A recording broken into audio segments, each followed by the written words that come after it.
Wasabu and Yemi. Wait, are we live? Sorry. What's up, people? It's your girl Adeola. Some Nigerians are becoming too bold. Some of you are becoming too bold. You get liver. Why are you insulting my first lady now? Hey, can you imagine? Some of you are saying she's loose, you know, that she needs to be curtailed. I said, wait to be your own. Amebo, she's the first lady. She can do whatever she likes. Others are saying that she's the real cause of all our problems in Nigeria. In fact, some people released a statement. Imagine saying that the root cause of the ongoing River State crisis lies in President Jonathan's bedroom. I said, Kai, Nigerians, are you referring to our madam?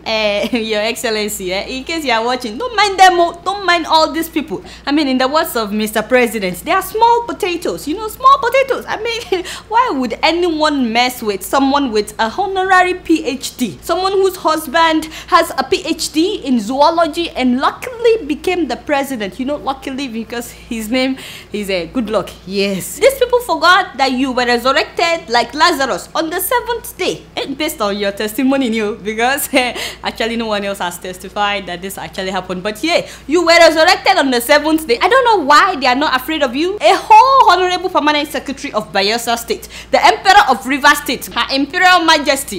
In fact, as we are now finding out, the Jesus Christ of Honorable Evans BP, yes, that lawmaker, remember him? You don't have to play the video. I didn't tell you to play that video. You this boy, you're looking for trouble. You want people to be thinking that our first lady is the Mama Isale of thugs. Better warn yourself. I mean, just because she was recently in River State before the mayhem started, attending this man's wedding, I mean, that doesn't mean that she set up the whole drama that happened in River State. No. In fact, as far as I'm concerned, this madam is a peace-loving woman going about cutting the tapes at the opening ceremonies of hair salons, you know, attending weddings of anti-Amechi people and closing down traffic everywhere she goes. Those of you that are complaining that she blocks the roads, how else do you want people to know that somebody important is in town? And now that our first lady is clearly the one that is acting as the president, I was trying to say that now that our first lady is obviously very concerned about what's going on in the country, do you know that even though Mr. President is yet to release a statement about the lawmakers beating up themselves, do you know that the first lady released her own statement, you know, from her own office? In very strong terms, she condemned the hooliganism displayed by the lawmakers. Yes, that is how you know a very good first lady. It's not like she was guilty and now she's trying to, you know, no, she didn't have anything to do with it. She's also been in the news lately, you know, for rebuking her enemies. So all of you that are attacking her online, just wait for your time. Starting with Noble Laureate Wole Soyinka, you know, she called him an embarrassment. Woo! Wait a minute. She said that. She called him an embarrassment. Like, can the president say something like that to Wole Soyinka? Are you sure? Me and you will talk later. As I was saying, she rebuked her enemy, you know. Yes, Professor Wole Soyinka, because the professor accused her of being behind the whole River State drama. I said, why is Wole Soyinka troubling himself? Why now this woman would injure professor just with her grammar? You know, our Bebo at the money. But madam is really trying. We all look up to her, my fellow widow. God have mercy. You think Wole Soyinka can stand all these bullets? By the way, do you know that the professor responded when patients called him an embarrassment? He said that you can take a hippopotamus out of the swamp, but you cannot take the swamp out of the hippopotamus. I said, yeah, professor, this is too much now. We all know that Bayelsa is made up of swamps, yes, but the hippo in his statement is what we are yet to know. But as a good Nigerian, I got tired of all the negative comments about the first lady, so I kept searching until I found one positive comment on Premium Times by someone named Tonic. Just listen to this. A tomato seller who suddenly became the president's wife has forgotten who made it possible. Now she has become the destiny decider of some people. Wait, Koledo, did somebody touch this nexus when I stepped outside? A tomato seller who became... Somebody changed my script. This is not what I wrote. Koledo, where are you? You are not running away. Today you are getting fired. So the president of Sudan was in Nigeria last week, Omar al-Bashir, attending the AU summit on HIV/AIDS. And do you believe that the Human Rights Watch issued out a statement that Nigeria should arrest this man? I'm should excuse me. What are you talking about? They really want Nigerian government to arrest this man? Are you serious? I said, first of all, Human Rights Watch, where have you been all my life? Where have you been? Has Jonathan ever arrested a high-profile criminal before? Even in Nigeria, I mean, he's pretty good in pardoning and releasing high-profile criminals. We all know that. So why were you expecting him to arrest a criminal from another country? By the way, does he look like someone that can arrest another president to you? Just be honest. Listen to him talk now. Now, wow, why are these people just swearing curse on my page now? I can't even update my status again. It's not fair. Sir, phone call from Mark Zuckerberg. That Facebook boy. Mark, my good friend. Sir, I need you to move your page off of Facebook. The heavy curses on your page are melting our servers, man. I don't know what you did to piss those people off, but it's totally uncool, bro. But I like Facebook. Ọ̀gbẹ́ni, wá kó wà lẹ́ẹ̀kúrò jọ, àbí ọgbọ́n kan tí mò ń sọ ni. Now, wow. Human rights. In my opinion, you're asking for too much. If Patience Faka Jonathan were to be the president now, and the president of Sudan got on her bad side, now we are talking. We all know that she won't waste time. Chop chop, the woman would have arrested the man now. At least we can see how she's kicking butt, in River State.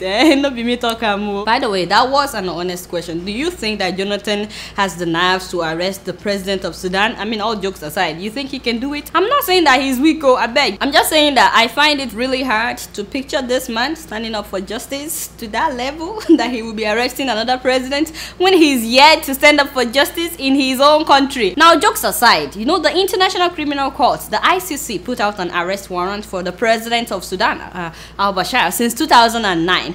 So he's wanted on 5 counts of crimes against humanity, 3 counts of genocide, 2 of war crimes. We're talking about rape, murder, extermination, forcible transfer of communities, intentionally directing attacks against civilians in the Darfur conflict where more than 300,000 people were killed. But guess what? When he came to Nigeria last week, the Nigerian government had the red carpet welcome for this man, red carpet, like he's on a state visit or something. I mean, human rights shouted, sote, nothing happened. Even the Nigerian coalition on the International Criminal Court protested in front of the secretariat, nothing was done. This man moved freely in Nigeria and he left with no wahala. Nobody could do anything, yet our Presido will tell the whole world that he's fighting corruption. You see what I'm saying? By the way, I don't completely blame Nigeria for not arresting al-Bashir because, it looks as if the ICC is starting to lose popularity among Africans. Yes, because it seems like all the world leaders that they are after these days, they are all Africans. I mean, I know they went after the former president of Yugoslavia, but what about George Bush, who ordered the war in Iraq? I mean, isn't that crime against humanity? What happened now? Why is it that Americans are never really prosecuted by the ICC? What about Tony Blair, Condoleezza Rice? I mean, these people committed crimes against humanity when they approved the war in Iraq where thousands of innocent civilians died. We still didn't find the weapons of mass destruction that they claimed that Iraq has. You get what I'm saying? Why now? I'm not defending Bashar or any other African leader, but I'm getting tired of the fact that Africans are mainly the only ones that are used as scapegoats when it comes to immigration, genetically modified organisms, World Bank, IMF policies, and failed Western trained economists. You get what I'm saying? And so on and so forth. They even want a serving president of Kenya arrested and brought to The Hague. I'm like, seriously? And speaking of leaders, do you know that a close aide to former Nigerian dictator Sani Abacha, Al-Mustafa, who was convicted last year of ordering the killing of Goodluck Adeola, has been freed? Although the man has been in prison for 14 years, but last week we suddenly heard that he's now a free man. Hey, wonder shall never end. You see, Nigeria. You know what? I think a lot about the future of Nigeria, and I'm like, is there really hope for Nigeria when Abiola's death was never successfully investigated? When the man who allegedly ordered the killing of his wife is now a free man. When until today, we still don't know who killed Bolaige, Harry Masha, Pa Alfred Riwani, Omat Shola, Rear Admiral Elegbede, and don't forget about Funshaw Williams, and even recently, Olaita, you know, the private principal secretary to Governor Oshiomhole. We still don't know who killed any of these people, and all these things make you wonder if there's really hope for Nigeria. I mean, that is why we are not just folding our arms. No. Nigerians are now speaking out. Although I really need to challenge us that we are not speaking out enough. Look at Americans. You know, they've been on the streets since last Saturday protesting the release of George Zimmerman, the neighborhood watchman who fatally shot Trayvon Martin, an unarmed black teenager, you know, a 17-year-old boy, in February of last year. This case has ignited a national debate on racial profiling in America. And so because Zimmerman was pronounced not guilty of second-degree murder last Saturday, do you know that Americans, blacks, whites, thousands of them have been on the streets protesting? And even though their court of law is saying that the guy is not guilty, the people are saying that this is not right. In the words of my president, this is not correct. But in Nigeria, do you know that no one has protested the release of Al-Mustafa and Shofolahan? In fact, thousands of people gave him a heroic welcome back to Kano. Yes, so, I mean, am I missing something? There were so many atrocities committed when this man, Al-Mustafa, was the chief security officer under Sani Abacha. Remember? And now he's getting a heroic welcome. I said, Nigeria. But you know, what do I know? What do I know? I'm just, you know, keeping it real.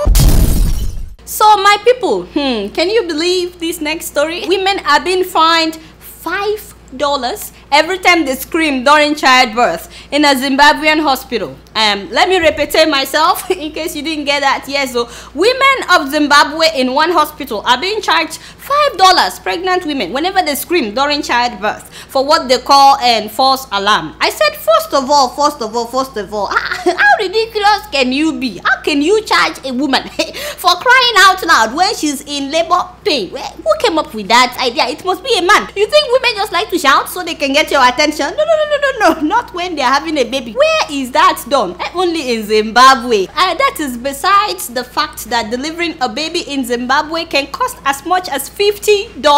Hello? In a country with 94% unemployment rate, how dare you charge these women additional $5 every time they scream? Are you even listening to yourself, whoever came up with this terrible idea? I mean, I understand that Zimbabwe is broke, but is that how to raise money? Do you know that mothers who cannot make this payment are being detained by this hospital? Yes, they are forced to deal with the compounding interest until they are able to pay the debt. Because of this fee, you know, many women in Zimbabwe are thinking about having their babies at home. This is a country where about 8 women die every day during childbirth. You see where things are going?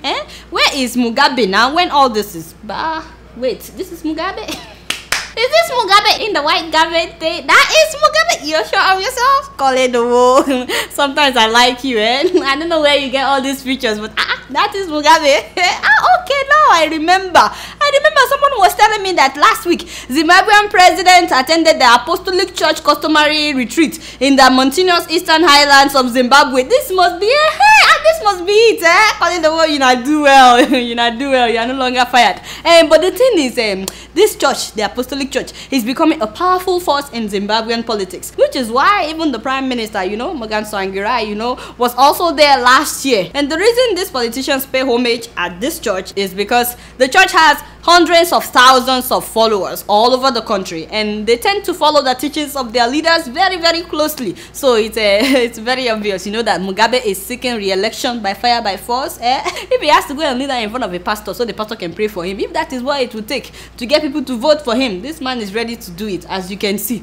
But as I was saying, yes, and the people of Zimbabwe, so this is what Mugabe was doing when this hospital was charging these women $5 every time they screamed, instead of him doing something. People of Zimbabwe, if Mugabe won't do anything, you better wake up. These are your mothers, your sisters, and your wives. They deserve better. This is ridiculous now. Why can't we charge the men for making the babies now? Yes, Abi, she got pregnant by herself. Each time the woman is screaming, charge the man who made the baby, who put the baby inside her. Let's start from there. If we do that, I'm very sure that would reduce HIV/AIDS. And second of all, we will reduce unwanted pregnancy. If you can just get hold of men's clinic, you get what I'm saying? Yes, everything will be settled. But you know, what do I know? I'm just keeping it real.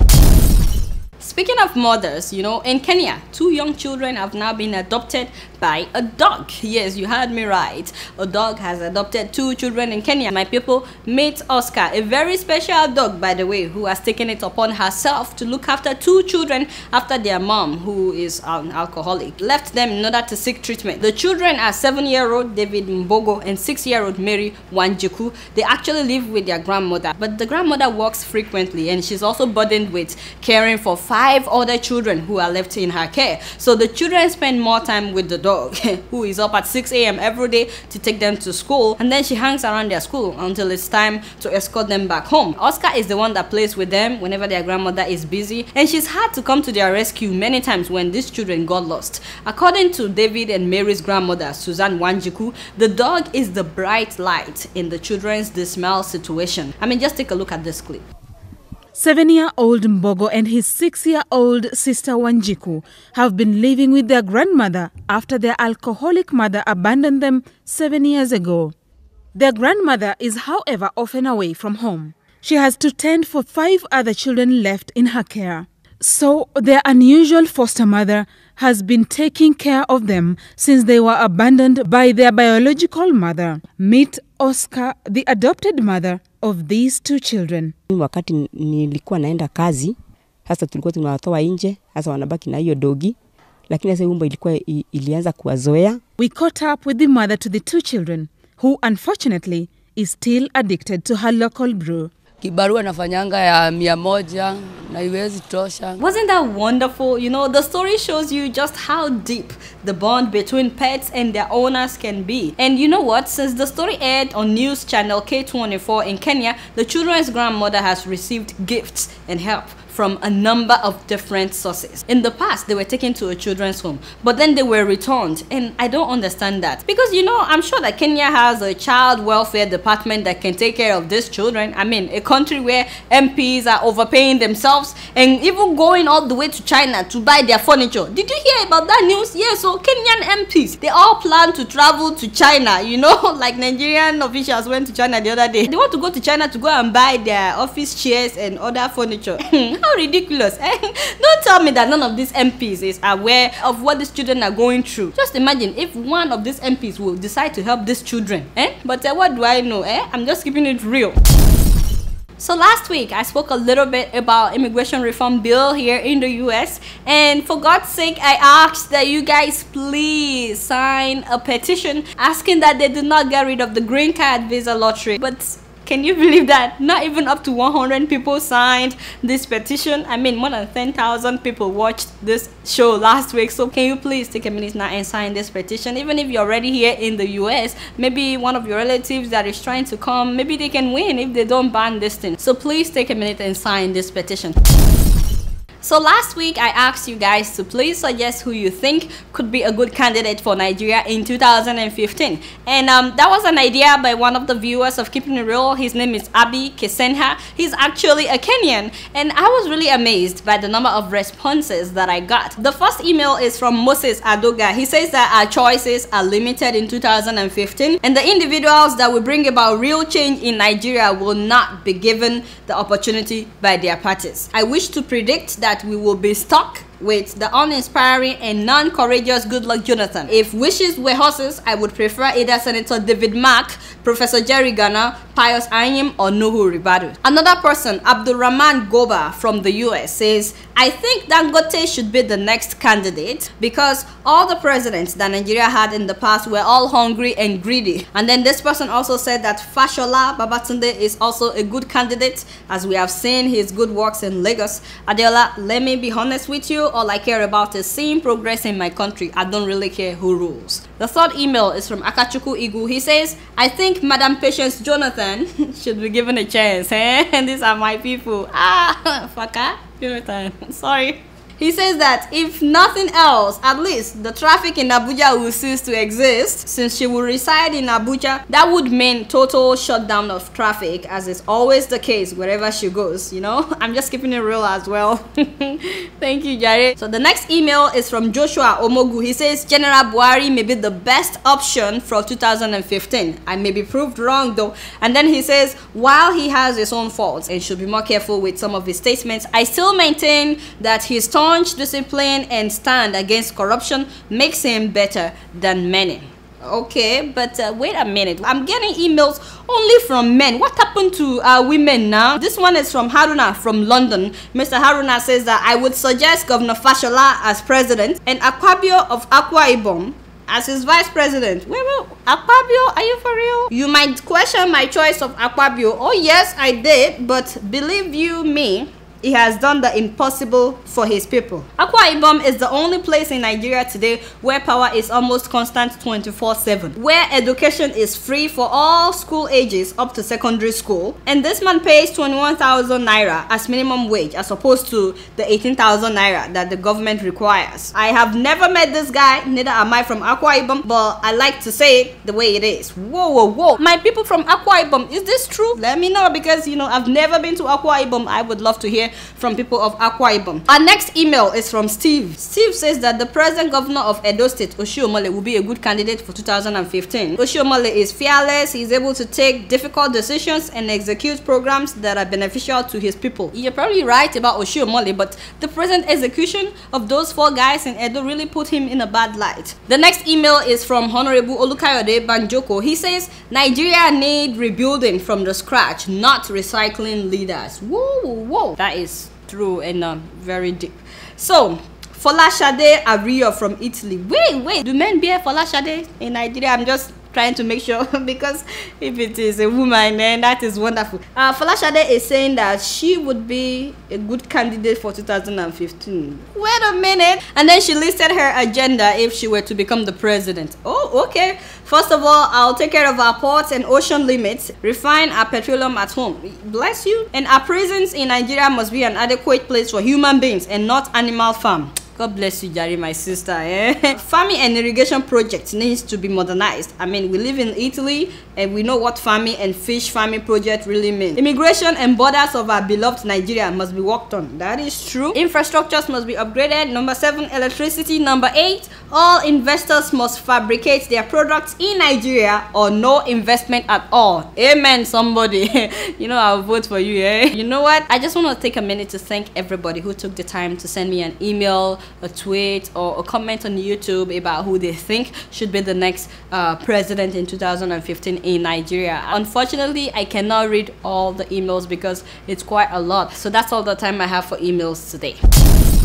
So my question for next week is, can you please share with us, if you're not from Nigeria, if your first lady is also meddling in the politics of your country? I mean, how active are these other first ladies in Africa? And if you are from Nigeria, would you say that the first lady's office is going overboard in terms of her involvement in Nigerian politics, or would you say that she's just trying to help? Because you know, some people argue that Oga is very gentle, that the woman is just trying to help. Is this your stand? So please send your answers in and I would love to read them as well next week. Alright y'all, it's been real and I'm keeping it real right up in here. Until next week, I'm gonna see y'all later. Peace out.